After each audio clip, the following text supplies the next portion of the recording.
Ginagamit namin dati yan kaso ano, nung nagpalit, hindi na ginamit. Eh, kesa naman nakatambak, Kaya nga. masisira lang.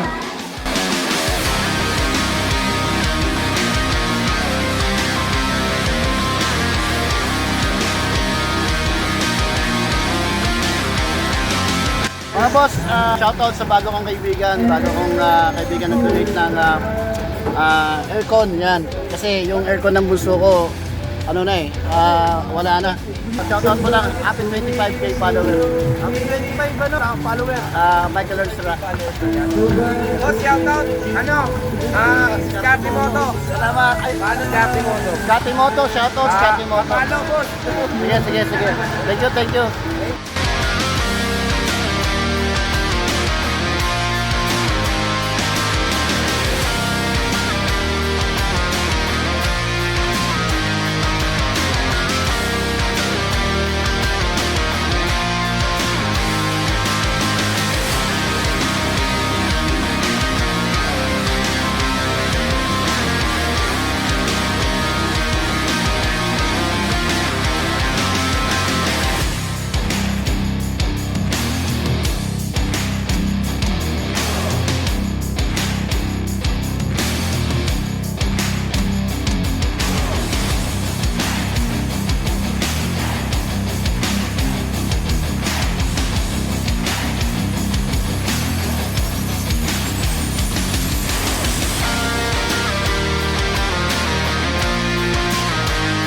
So yun nga mga boss, shout out to Dino Gustillo Adrias. Sa kanya galing yung aircon ng bunso ko.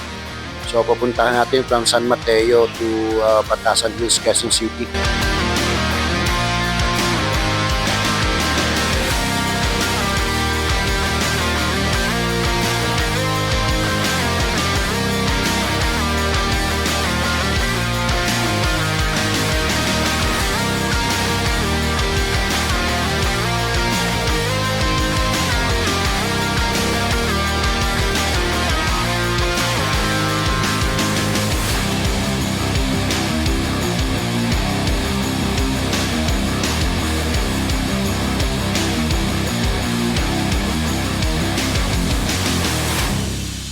Ang pagkakaalam ko mga boss, mga 22 to 10 to 20 minutes ng kundi traffic from San Mateo kasi nga meron ng bagong kalye dito sa paglalabas ka ng Sandigan Bayan, no?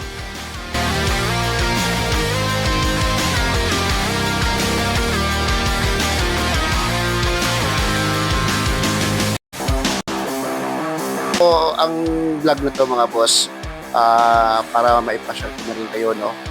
Dito sa amin sa bayan ng San Mateo. So ito yung sinasabi kong C6.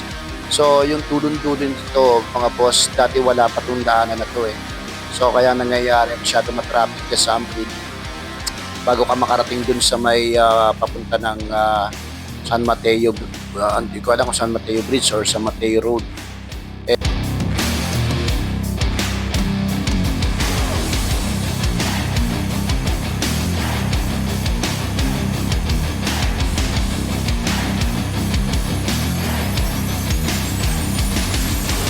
Mahaba po yan. Ayan na, dulong-dulo na ito na yung intersection. Yan, papunta na ng DSWD,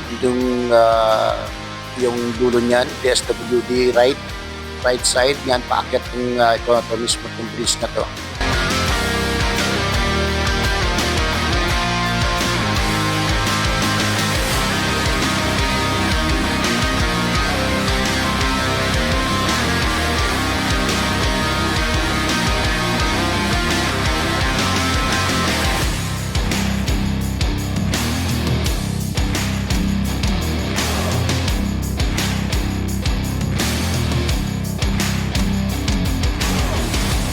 So ayan. So sobrang taas to mga boss.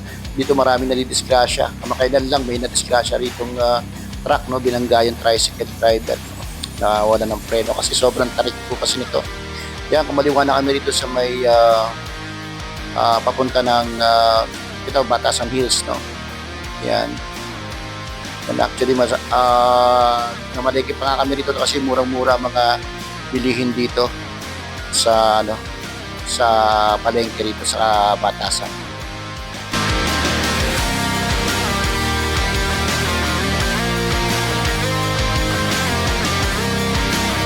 Gamit namin dati yan kaso nung nagpalit, hindi na ginamit. Eh, kesa naman nakatambak, Kaya nga. masisira lang. Mag-isang taon pa lang yan.